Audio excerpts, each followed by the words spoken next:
the entire journey was crumbling around me. We had been competing for these big box contracts. We had been trying to raise money. People are turning us down. They're saying they're not going to do it anymore. I don't know if we're going to make payroll. I think the whole thing is over. But somehow I found peace in it. And then everything begins to work out. You can't make this shit up. Chapter 13, we're getting it. Chapter 13 is interesting because I revisit the most stressful state of my existence up to that point. And it was a time very similar to 2017 where we had to regroup and do a turnaround because the LA Young Guns tried to take over the business, and I thought the world was imploding on me. A similar situation begins to happen in chapter 13. I think something interesting that ends up happening is I learned a little bit from the journey. I recognized the stress that I was under, or as before, I wrote in the book, I literally thought I was going to die from stress. And so that great quote, history doesn't repeat itself, but it often rhymes. There was a rhyme happening in chapter 13.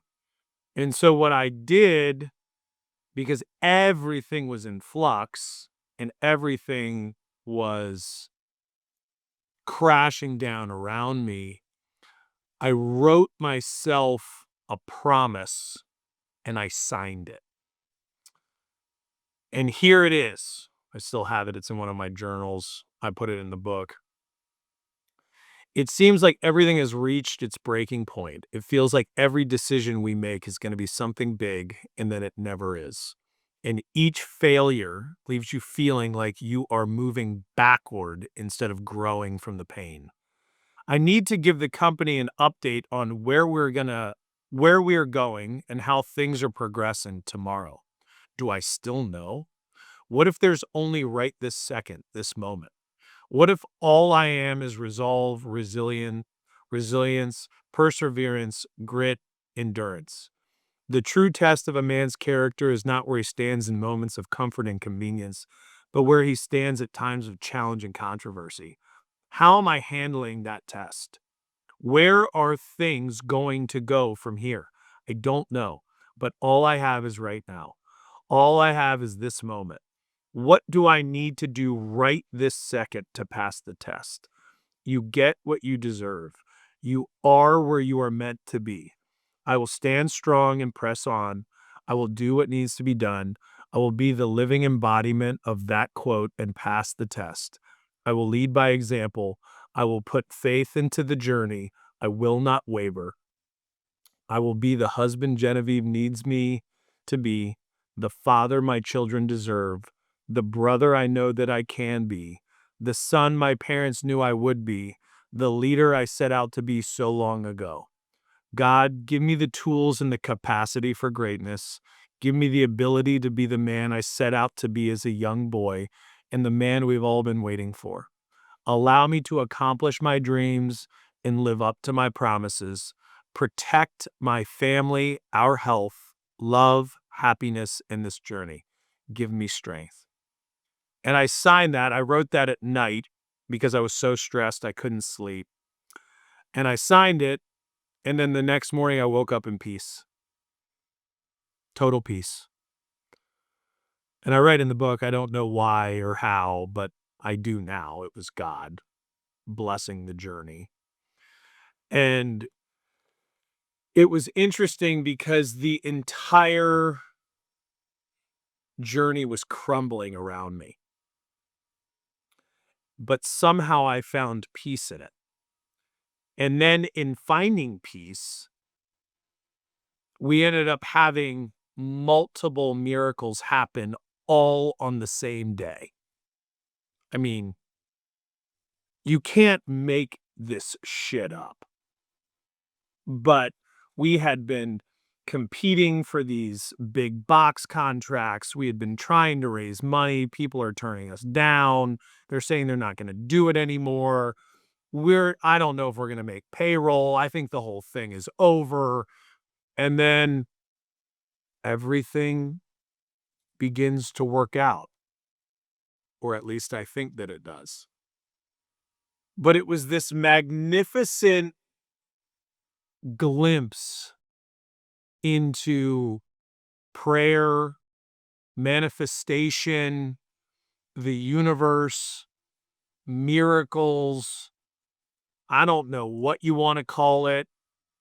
I don't really care what you call it. But it all began to happen in a positive way. It's always darkest before dawn, they say. This was no different. And so at this point, chapter 13, I think everything is over.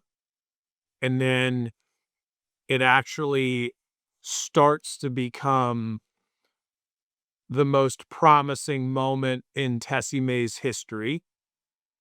And so in the field guide, what you need to know, all you need is 1 inch. That's it.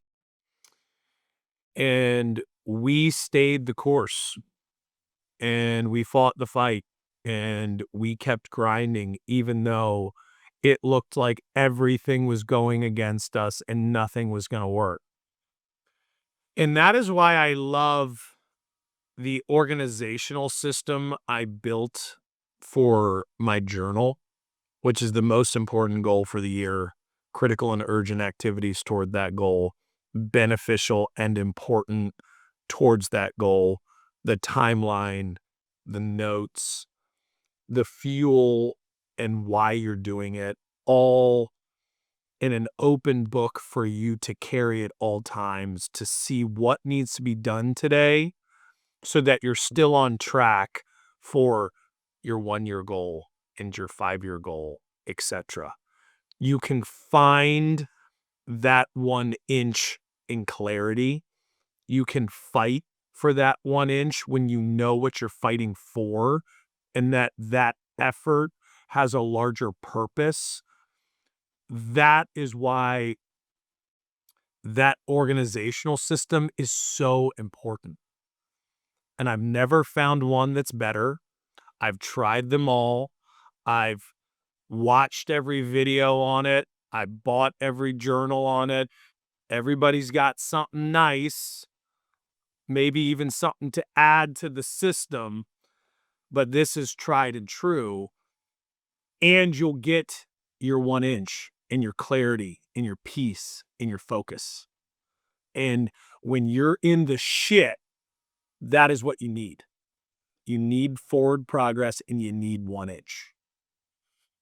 What you need to know, go in the middle of the dance floor and set the tone. How to do it. Take a deep breath, think through what the people want, and go give it to them. Don't worry or make eye contact with others. That will only make you hesitate. Create the energy that you want to receive back, and people will come to you. The reason I say that is during this process of either raising money or keeping people happy or getting into new retailers, everybody's waiting for some stamp of approval. When they say yes, then we'll do this. When they give me acceptance, I'll go do that. I have the complete opposite mentality. I'm going to go create everything imaginable. Create this energy that I want coming back to me. And it's going to be so powerful that everything I'm trying to accomplish is going to happen because the energy that I'm radiating out is going to come back to me. And that's what happened. People are saying, no, you're not good enough. You're not this, you're not that. And I was like, fuck it. we're going to get all these contracts. We're going to launch these products. We're going to do an advertising campaign. We're going to do this. We're going to do that. We're going to have press releases. We're going to stay on social media. And at some point, people are going to go, this cockroach won't die. They are just going to keep going, whether or not I'm with it or not. And that is so important because you don't need other people's approval to stay your course. It's your journey. You know what it is. You know what it takes. You don't need other people to tell you, hey, attaboy, good job there, little guy. Keep going. You know what it takes and you need to go do it. What you need to know. Fear is a liar. I still have this conversation with people everywhere I go to speak. Everywhere I go to speak. I don't care if it's an entrepreneurial department at a college sports team, a pro sports team, an entrepreneurial incubator with small businesses that are already getting it, an established CEO that's just looking for counsel. We all have fear and we all have anxiety. And it's our job to recognize it and then use it to our advantage. And when you realize that all anxiety is the fear of the unknown, and that fear is made up in your head, and then you can process that and turn it into fuel so that you can take the corrective action required that day to get your 1 inch, to get your forward progression, the world is your oyster. Because what happens is we get so scared, we get paralyzed. And then we start thinking about, fuck, I'm so scared. I don't even know which way to go. I don't know which way is up. I'm scared to make the wrong decision. But then worrying makes us think that we're doing something. I read this awesome quote. It goes, worrying is like praying as hard as you can all day long for the thing you don't want to have happen. And I was like, holy shit. That's exactly what it is. And so if you can recognize fear, all right, I got it. I'm scared. I don't know which way to go. And then you take that fear and you just set it aside for a minute. Maybe you write it down. What are you scared about? It's probably only going to be 1 or 2 sentences. And then you go, this fear is creating this anxiety. All right, what's anxiety? Fear of the unknown, fear of the future. Well, all we have is right now, today, right this second, this moment. There is nothing else. We can't go into the past. And the only way to create the future is to start taking action immediately. And so if you can't take the proper action because you're paralyzed by fear, you are fucked. And so keep a Post-it note on your desk, make a painting, frame something, print it out on the computer, put it in a frame. Fear is a liar. I actually had that framed at our old manufacturing plant because it's such a good reminder. What am I scared about? Say it out loud, talk to somebody, and I'm really scared about this shit. Why? I don't know what's going to happen. All right. Why don't you take some corrective action? See if you can fix it. At least go down fighting. Don't just sit there in your own piss. So, 13. Lots of wild shit happens in chapter 13.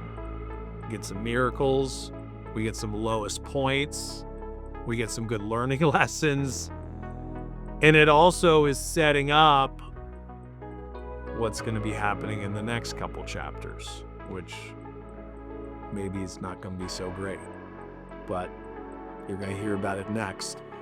Thank you for coming. Chapter 13, limited series podcast on Undressed. I'm Greg Vetter.